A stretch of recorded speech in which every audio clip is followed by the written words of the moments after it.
early morning. At about this point, on the morning of April 27th, 2020, the nation of TK, her two cities, Corby and Claretown, would have a battle to be remembered for ages to come. The early morning, at 5, before even sunrise of the 27th, the then General Zachary Arnett, 18 years old at the time, comes up this road not expecting a fight early this morning. And that is where this becomes a battle that, if it had not happened in the morning, it would have not been the same battle. This is what happened. The general came up the road, up Claretown's road, and saw, riding the head of Corby forces. He fell back to this point and fell, whilst the commander of Corby jumped off his vehicle and attacked. Then they went and fell back for a moment, but continued to fight and continued to fight and continued to fight. Here, conflict, fighting, face-to-face combat. It was very strange. The sun had barely risen at all at that time, and it was also a clear morning. The general had the day previously put some things over here. As the battle continued and the fight became worse and worse, the largest fight in the Second Corby War, it was 3 against 1. The general fell and tripped over the same rock he had placed and fell down. They took the flag of the nation in the hand. Corby had taken the flag of the nation, and then even the sword that was to be fought with. The battle was a complete loss for the city of Claretown and for the nation. But it was a pivotal point. This battle would cement peace in the East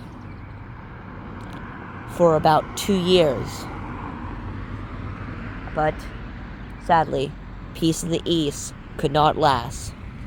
But it did last till March of 2022. But this is where the battle ended.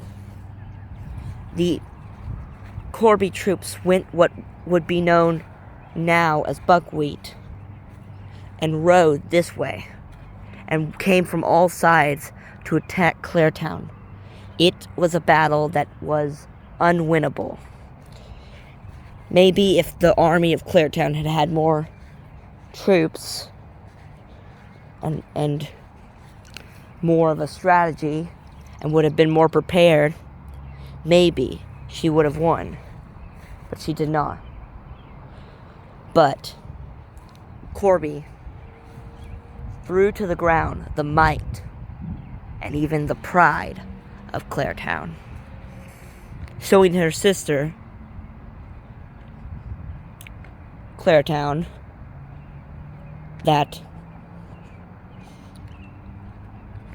she was not one city to be trifled with.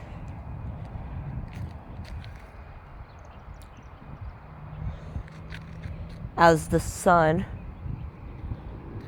did not set fully that day, but a storm rolled in later, the battle ended, with the armies just falling away. Never again would they fight so fiercely during that conflict. This was the fight that defined Corby and Claretown. Without it, Claretown and Corby, and even the rest of the nation, would not be. This was a fight that one had to win and one had to lose. But Corby did not force her will after the conflict. Claretown and Corby came together in peace. And after the peace, as peace was in the east, the new president, who had months before and even days before fought Corby, ruled Corby peaceably. And they were treated as equals, not only as was the plan from the beginning, but also they were united and peaceful. There was a skirmish that took place in July, a couple months after the end of the Second Corby War, but they never ballooned into anything. The only thing they really did was showed that you have to be careful with Corby.